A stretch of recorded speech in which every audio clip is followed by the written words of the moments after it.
Item ಯಾವುದೇ ಇರಲಿ try ಮಾಡಿ ಆಚಿ ಚಿಕನ್ ಮಸಾಲಾ. ರಾಜ್ಯದಲ್ಲಿ ಮತ್ತೆ ಎಲ್ಪಿಜಿ ಗ್ಯಾಸ್ ಅಭಾವ ಮುಂದುವರೆದಿದೆ. ಹಲವೆಡೆ ಎಲ್ಪಿಜಿ ಗ್ಯಾಸ್ ಇಲ್ಲದೆ ಆಟೋ ಚಾಲಕರು ಪರದಾಡುವಂತಹ ಸ್ಥಿತಿ ನಿರ್ಮಾಣವಾಗಿದೆ. ನೋ ಸ್ಟಾಕ್ ಅಂತ ಬೋರ್ಡ್ ಹಾಕಿದ್ದಾರೆ ಬಂಕ್ ಮಾಲೀಕರು. ರಾಜ್ಯದಲ್ಲಿ ಮತ್ತೆ ಈ ಒಂದು ಎಲ್ಪಿಜಿ ಗ್ಯಾಸ್ ಅಭಾವ ಕಂಟಿನ್ಯೂ ಆಗ್ತಾ ಇದೆ. ಹಲವೆಡೆ ಎಲ್ಪಿಜಿ ಗ್ಯಾಸ್ ಇಲ್ಲದೆ ಆಟೋ ಚಾಲಕರು ಪರದಾಡುವಂತಹ ಸ್ಥಿತಿ ನಿರ್ಮಾಣವಾಗಿದೆ. ನೋ ಸ್ಟಾಕ್ ಅಂತ ಬೋರ್ಡ್ ಹಾಕಿದ್ದಾರೆ ಬಂಕ್ನ ಮಾಲೀಕರು. ಎಲ್ಪಿಜಿ ಅಭಾವಕ್ಕೆ ಬ್ರೇಕ್ ಹಾಕೋದಕ್ಕೆ ಇದೀಗ ಸರ್ಕಾರ ಮುಂದಾಗಿದೆ. 2 ದಿನಗಳಲ್ಲಿ ಸಚಿವ ಮುನಿಯಪ್ಪ ನೇತೃತ್ವದಲ್ಲಿ ಮೀಟಿಂಗ್ ಕರೆಯಲಾಗಿದೆ. ವಾಹನ ಚಾಲಕರಿಗೆ ಇಂದಿನಿಂದ ಗ್ಯಾಸ್ ಟೋಕನ್ಗಳನ್ನು ಜಾರಿ ಮಾಡಲಾಗಿದೆ. ನಾಳೆ ಎಲ್ಪಿಜಿ ಗ್ಯಾಸ್ ಬೇಕು ಅಂದರೆ ಇವತ್ತೇ ನೀವು ಟೋಕನ್ನ ಪಡಿಬೇಕಾಗತ್ತೆ. ಒಂದು ಹೊಸ ನಿಯಮವನ್ನು ಜಾರಿ ಮಾಡಲಾಗಿದೆ. ಹಾಗೆ ಇನ್ನು 2 ದಿನಗಳಲ್ಲಿ ಸಚಿವ ಮುನಿಯಪ್ಪ ನೇತೃತ್ವದಲ್ಲಿ ಒಂದು ಮಹತ್ವದ ಸಭೆ ಕೂಡ ನಡೆಯುತ್ತೆ. ರಾಜ್ಯದಲ್ಲಿ ಎಲ್ಪಿಜಿ ಗ್ಯಾಸ್ ಅಭಾವ ಕಂಟಿನ್ಯೂ ಆಗ್ತಾ ಇದೆ. ಇನ್ನು ಹಲವು ಕಡೆ ಎಲ್ಪಿಜಿ ಗ್ಯಾಸ್ ಇಲ್ಲದೆ ಆಟೋ ಚಾಲಕರು ಪರದಾಡುವಂತಹ ಸ್ಥಿತಿ ನಿರ್ಮಾಣವಾಗಿದೆ. ನೋ ಸ್ಟಾಕ್ ಅಂತ ಬೋರ್ಡ್ ಹಾಕಿದ್ದಾರೆ ಬಂಕ್ನ ಮಾಲೀಕರು. ಇನ್ನು ಈ ಒಂದು ಎಲ್ಪಿಜಿ ಅಭಾವಕ್ಕೆ ಬ್ರೇಕ್ ಹಾಕೋದಕ್ಕೆ ಸರ್ಕಾರ ಮುಂದಾಗಿದೆ. 2 ದಿನಗಳಲ್ಲಿ ಸಚಿವ ಮುನಿಯಪ್ಪ ನೇತೃತ್ವದಲ್ಲಿ ಒಂದು ಮಹತ್ವದ ಮೀಟಿಂಗ್ ನಡೆಯುತ್ತೆ. ಹಾಗೆ ಈ ವಾಹನ ಚಾಲಕರಿಗೆ ಅಥವಾ ಈ ಆಟೋ ಚಾಲಕರಿಗೆ ಇವತ್ತಿನಿಂದ ಗ್ಯಾಸ್ ಟೋಕನ್ಗಳನ್ನು ಜಾರಿ ಮಾಡಲಾಗುತ್ತೆ. ನಾಳೆ ಎಲ್ಪಿಜಿ ಗ್ಯಾಸ್ ಪಡಿಬೇಕಂದ್ರೆ ಇವತ್ತೇ ಟೋಕನ್ ಪಡಿಬೇಕು. ಹಲವು ಎಲ್ಪಿಜಿ ಗ್ಯಾಸ್ ಬಂಕ್ಗಳು ಬಂದಾಗಿದೆ. ಹಾಗಾಗಿ ಎಲ್ಪಿಜಿ ಗ್ಯಾಸ್ಗಾಗಿ ಇಂದಿನಿಂದ ಟೋಕನ್ ಸಿಸ್ಟಮ್ ಜಾರಿ ಮಾಡಲಾಗಿದೆ. ನಾಳೆ ಎಲ್ಪಿಜಿ ಬೇಕು ಅಂತ ಅಂದರೆ ನೀವು ಇವತ್ತೇ ಟೋಕನ್ ಪಡಿಬೇಕಾಗುತ್ತೆ. 2 ದಿನದಲ್ಲಿ ಎಲ್ಪಿಜಿ ಕಂಪನಿಗಳ ಜೊತೆ ಸಭೆಯನ್ನು ನಡೆಸ್ತಾರೆ ಆಹಾರ ಸಚಿವ KH ಮುನಿಯಪ್ಪ. ಒಂದು ರೀತಿ ಮಹತ್ವದ ಮೀಟಿಂಗ್ ಇದು. ಹೀಗಾಗಿ ಈ ಒಂದು ಸಭೆಯ ಬಳಿಕನಾದರೂ ಏನಾದರೂ ಪರಿಹಾರ ಸಿಗುತ್ತಾ ಕಾದು ನೋಡಬೇಕಾಗಿದೆ. ಅಲ್ಲೆಲ್ಲೋ ಸಾವಿರಾರು ಕಿಲೋಮೀಟರ್ ದೂರದಲ್ಲಿ ಯುದ್ಧ ಆಗ್ತಾ ಇದೆ. ಆದರೆ ಆ ಯುದ್ಧದ ಬಿಸಿ ನಮ್ಮ ರಾಜ್ಯಕ್ಕೆ ತಟ್ಟಿದೆ. ಹಲವೆಡೆ ಎಲ್ಪಿಜಿ ಗ್ಯಾಸ್ ಇಲ್ಲದೆ ಆಟೋ ಚಾಲಕರು ಪರದಾಡ್ತಿದ್ದಾರೆ. ಕರ್ನಾಟಕ ಯೂನಿಯನ್ಗೆ ಇವತ್ತೇನು LPG ರೇಟು ಗೌರ್ಮೆಂಟ್ ನಿಗದಿಪಡಿಸಿರೋ ರೇಟು ಅಂದ್ರೆ 89 ರೂಪಾಯಿ 74 ಪೈಸಾ. ಇಲ್ಲಿ ವರ್ತೂರ್ ಕೋಡಲ್ಲಿ ಏನಿದೆ ಅಂತಂದ್ರೆ ಇಲ್ಲಿ 135 ರೂಪಾಯಿ ಇದೆ. ಹಂಗೆ ನೋಡ್ಕೊಳ್ಳಿ 135 ರೂಪಾಯಿ ಇದೆ ಅಣ್ಣ. ಹಂಗೆ ಆಟೋಗಳು ತೋರ್ಸಂಗೆ ಸರ್ಕಾರ ನಿಗದಿಪಡಿಸಿರೋ ರೇಟ್ಗಿನ ಜಾಸ್ತಿ ಇದೆ. ಇಲ್ಲಿ ಸರ್ಕಾರ ನಿಗದಿಪಡಿಸಿರೋಕ್ಕಿಂತ ರೈಟ್ ಜಾಸ್ತಿ ಇದೆ. ಇಲ್ಲಿ ನೋಡಿ ಗಾಡಿಗಳೆಲ್ಲ ತೋರಿಸು.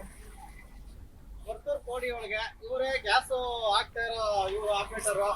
ಇದಕ್ಕೆ ಗೌರ್ಮೆಂಟ್ ಏನು ಇದಕ್ಕೆ ಉತ್ತರ ಕೊಡ್ತದೆ ಅಂತ ಏನೋ ಗೊತ್ತಿಲ್ಲ. ನಿಗದಿಪಡಿಸಿದ ರೇಟ್ಗಿಂತ ಜಾಸ್ತಿ ಆಗ್ತಾ ಇದ್ದಾರೆ. ಇಲ್ಲಿ ನೋಡಿ ಕೇಳಿದ್ರೆ ಇಲ್ಲಿ ಕ್ಲೋಸ್ ಮಾಡ್ತಾ ಇದ್ದಾರೆ. ಇಲ್ಲಿ ನಾವ್ ಏನನ್ನ ಕೇಳಕ್ ಹೋದ್ರೆ ಕ್ಲೋಸ್ ಮಾಡಿ ಮೇನ್ ವಿಡಿಯೋ ಸರಿಗ ಪ್ರಾಬ್ಲಮ್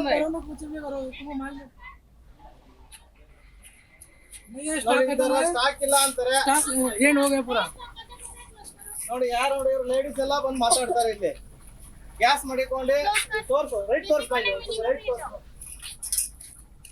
ಏನನ್ನ ಕೇಳಿದ್ರೆ ಈ ತರ ದೌರ್ಜನ್ಯ ಮಾಡ್ತಾರೆ. ನೋಡು ರೈಟ್ ನೋಡಿ 135 ರೂಪಾಯಿ.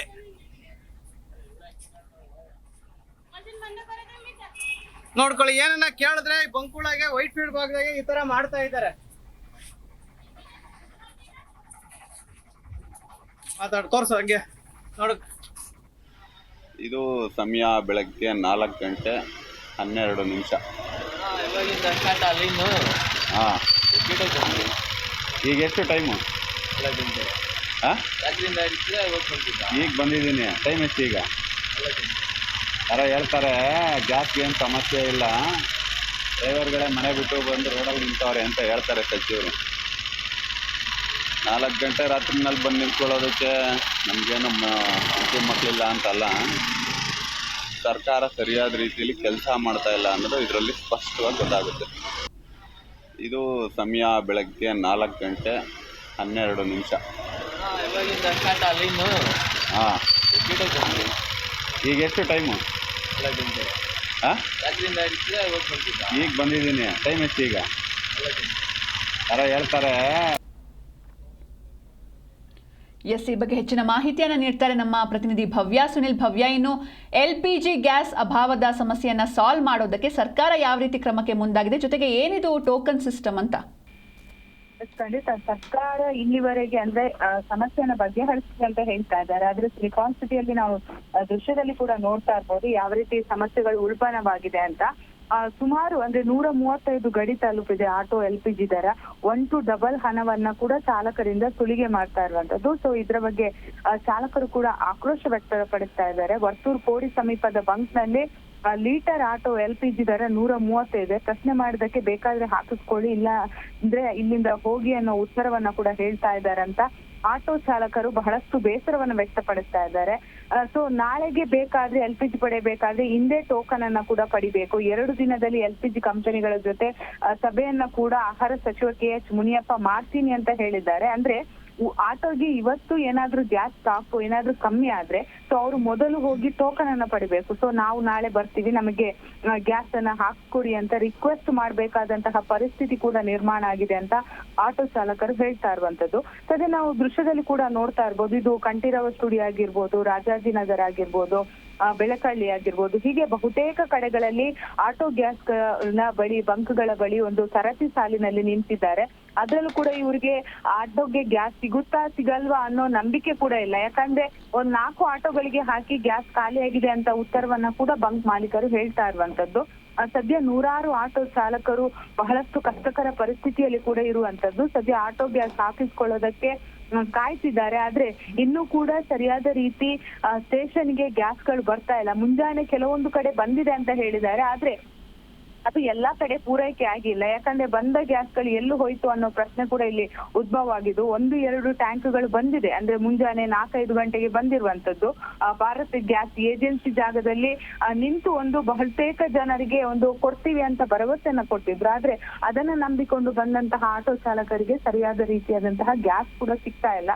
ಸೊ ಇದನ್ನ ಸರ್ಕಾರ ಯಾವ ರೀತಿ ಬಿಕ್ಕಟ್ಟನ್ನ ನಿವಾರಣೆ ಮಾಡುತ್ತೆ ಅನ್ನೋ ಪ್ರಶ್ನೆ ಕೂಡ ಇಲ್ಲಿ ಉದ್ಭವ ಆಗುತ್ತೆ. ಇನ್ನು 2 ದಿವಸಗಳ ಬಿಟ್ಟು ಆಹಾರ ಸಚಿವ KH ಮುನಿಯಪ್ಪ ಅವರು ಸಭೆಯನ್ನ ನಡೆಸ್ತಾ ಇರುವಂತದ್ದು. ಕಳೆದ 1 ವಾರದಿಂದ ಕೂಡ ಇದೇ ರೀತಿಯಾದಂತಹ ಸಮಸ್ಯೆಗಳು ಉಲ್ಬಣ ಆಗ್ತಾ ಇದೆ. ಆದ್ರೆ ಇನ್ನು 2 ದಿವಸಗಳ ಕಾಲ ಬಿಟ್ಟು ಇವರು ಸಭೆ ನಡೆಸ್ತಾ ಬಳಿಕ ಆಟೋ ಚಾಲಕರು ಬಹಳಷ್ಟು ಅತಂತ್ರ ಪರಿಸ್ಥಿತಿ ತಲುಪೋ ಸಾಧ್ಯತೆ ಇದೆ. ಯಾಕಂದ್ರೆ ನಾನು ಆಗ್ಲೇ ಹೇಳ್ತಾ ಇದ್ದೆ, 1 ದಿವಸಕ್ಕೆ ಅವ್ರ ಆಟೋವನ್ನ ನಿಲ್ಸಿದ್ರೆ ಅವ್ರಿಗೆ ಯಾವುದೇ ರೀತಿಯಾದಂತಹ ಇನ್ಕಮ್ ಬರಲ್ಲ. ಅಂದ್ರೆ ಈಗಾಗ್ಲೇ ಅವ್ರಿಗೆ ಕಿಲೋಮೀಟರ್ಗೆ ಕೂಡ ಏನು ದುಡ್ಡನ್ನ ನಿಗದಿ ಮಾಡಿದ್ದಾರೆ, ಅದು ಕೂಡ ಸಾಕಾಗ್ತಿಲ್ಲ ಅಂತ ಆಟೋ ಚಾಲಕರು ತಮ್ಮ ನೋವನ್ನ ತೋಡಿಕೊಳ್ತಾ ಇದ್ದಾರೆ. ಯಾಕಂದ್ರೆ ಅವರಿಗೆ 1 ದಿವಸದಲ್ಲಿ ಸುಮಾರು 1000 ರೂಪಾಯಿ ಆಗುತ್ತಾದ್ರೆ ಈಗಾಗ್ಲೇ 135 ಲೀಟರ್ ಅಂದ್ರೆ ಅದರ ಖರ್ಚು ವೆಚ್ಚಗಳೇ ಅಲ್ಲಿ ಸರಿ ಹೋಗುತ್ತೆ. ಅದ್ರ ಜೊತೆಗೆ ಈಗ ಫ್ಯಾಮಿಲಿನ ನೋಡ್ಕೋಬೇಕು, ಮಕ್ಕಳ ಅಡ್ಮಿಷನ್, ಈ ರೀತಿಯಾದ ಸಮಸ್ಯೆಗಳನ್ನ ಮುಂದಿಟ್ಟುಕೊಂಡು ಆಟೋ ಚಾಲಕರು ಬಹಳಷ್ಟು ಕಷ್ಟಕರ ಪರಿಸ್ಥಿತಿಯನ್ನ ಕೂಡ ಮುಂದೂಡ್ತಾ ಇದ್ದಾರೆ. ಸಿಂಚನ. ಓಕೆ, ಥ್ಯಾಂಕ್ ಯು ಭವ್ಯ. ಸುನಿಲ್, ನಿಮ್ಮೆಲ್ಲ ಡೀಟೇಲ್ಸ್ಗಾಗಿ. ನಿಗದಿಪಡಿಸಿದ ರೈಟ್ ಅಂದ್ರೆ 89 ರೂಪಾಯಿ